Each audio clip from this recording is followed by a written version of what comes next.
dengan kedatangan Kristus yang kedua.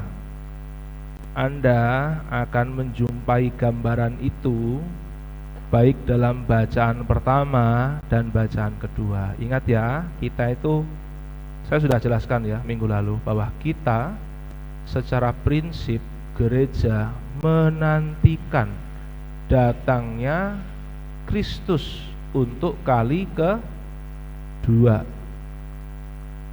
Maka dalam bacaan pertama, ini dari nubuatan Daniel, dikatakan seperti ini.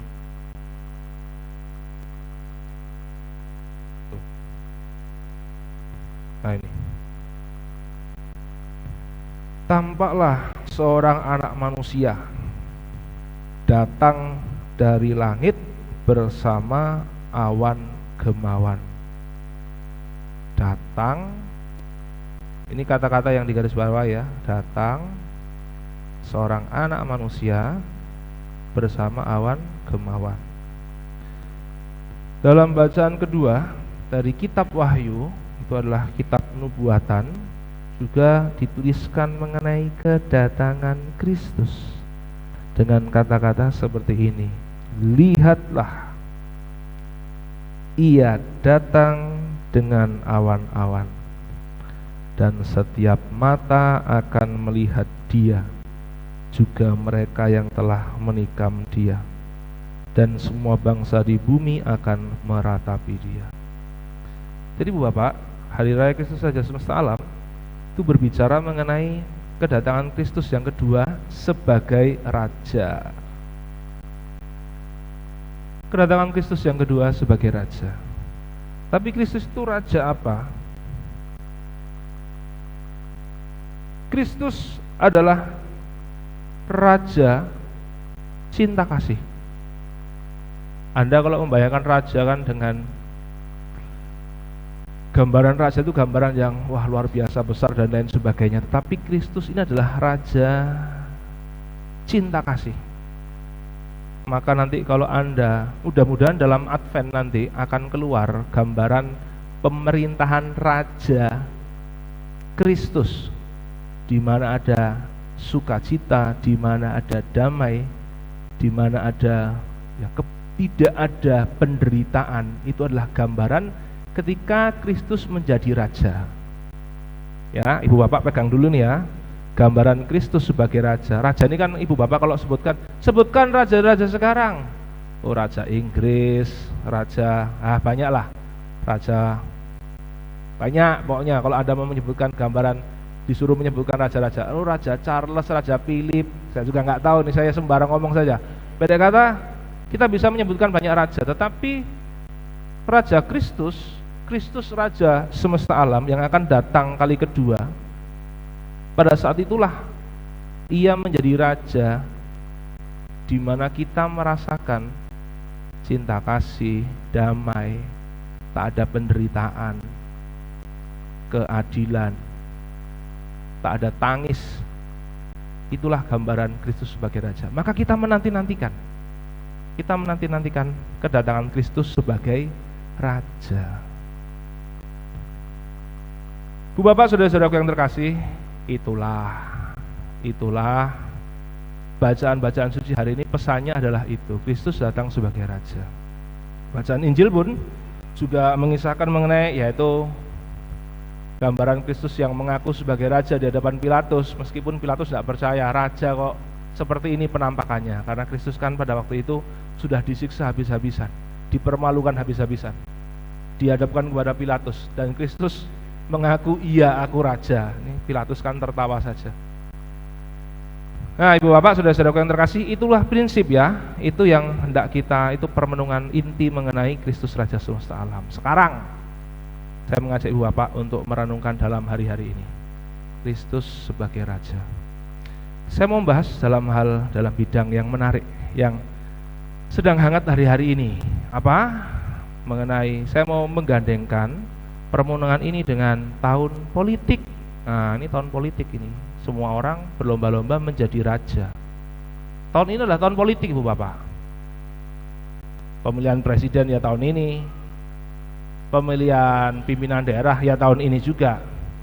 Tensinya itu sebetulnya sudah terasa sejak tahun lalu 2023. Ya, Anda perhatikan. Nanti akan mudah-mudahan Anda akan menangkap.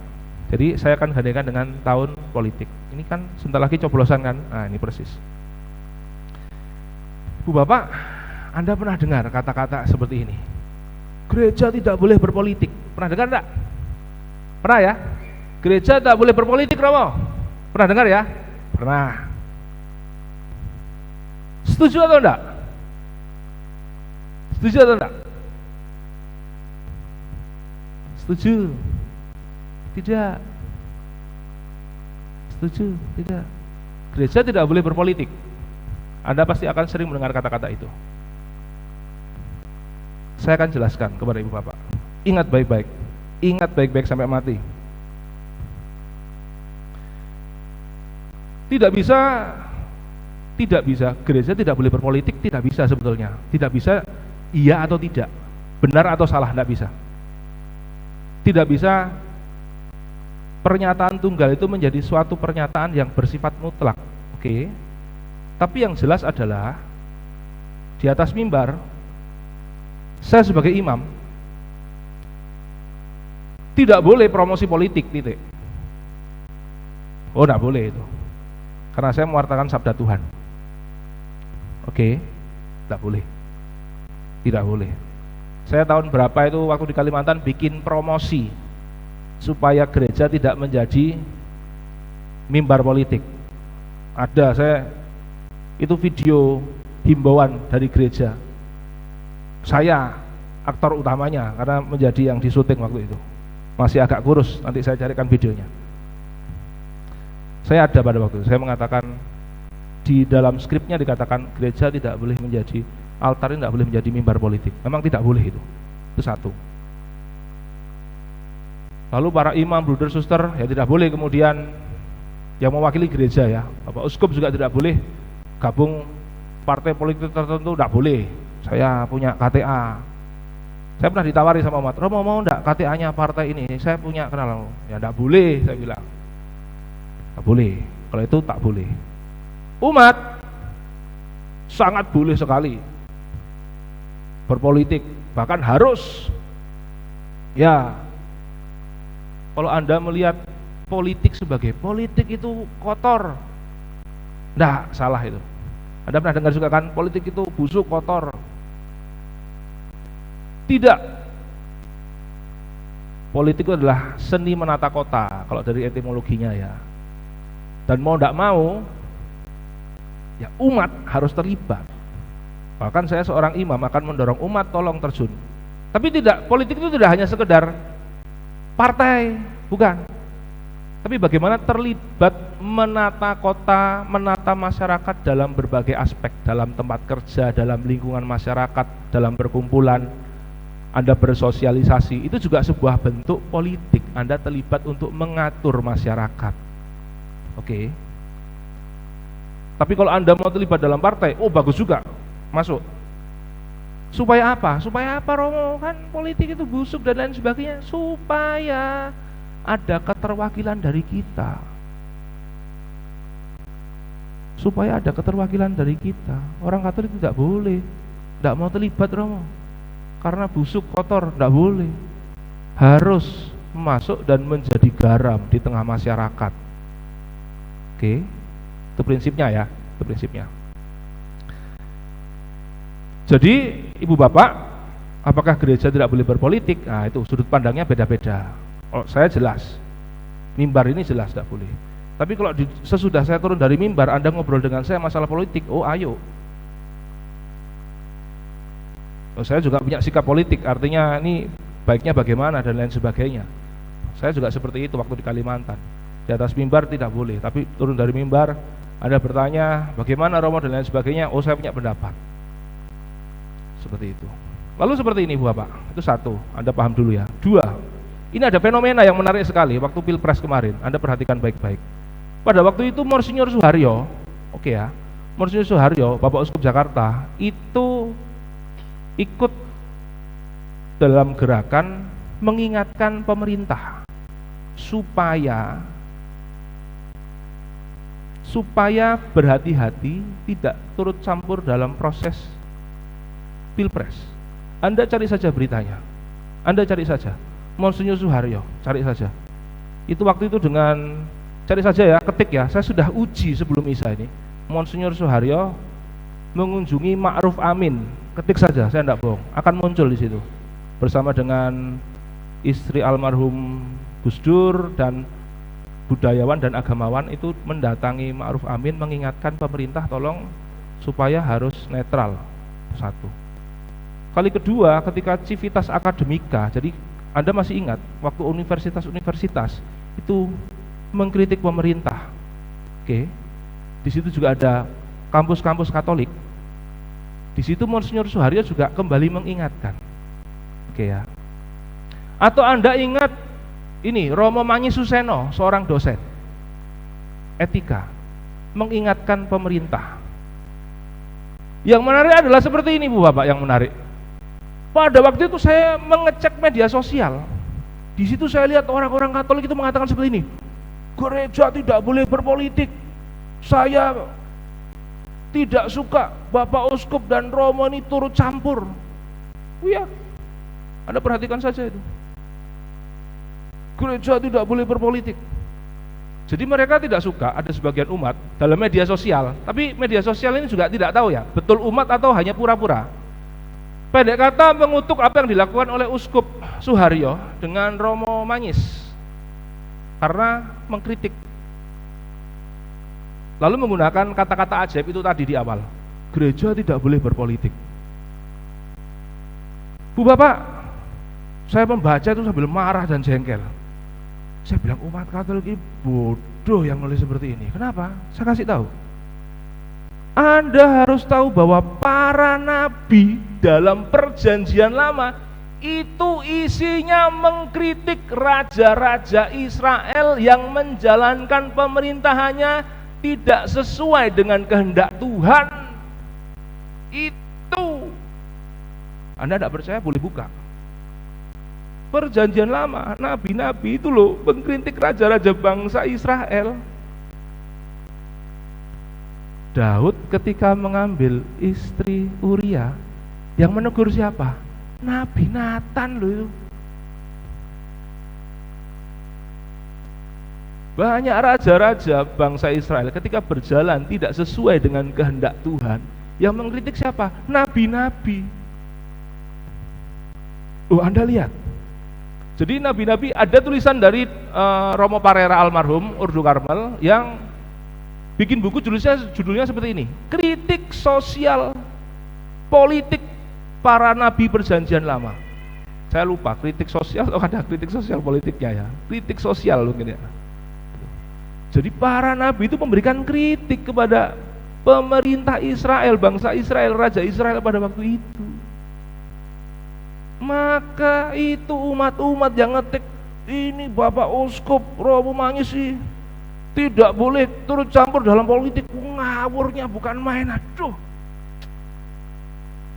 saya sebagai imam merasa ini jangan sampai ada umat saya yang di paroki tempat saya tugas ngetik. Ini artinya saya sebagai imam tidak mengajari umat saya. Bu Bapak, kenapa?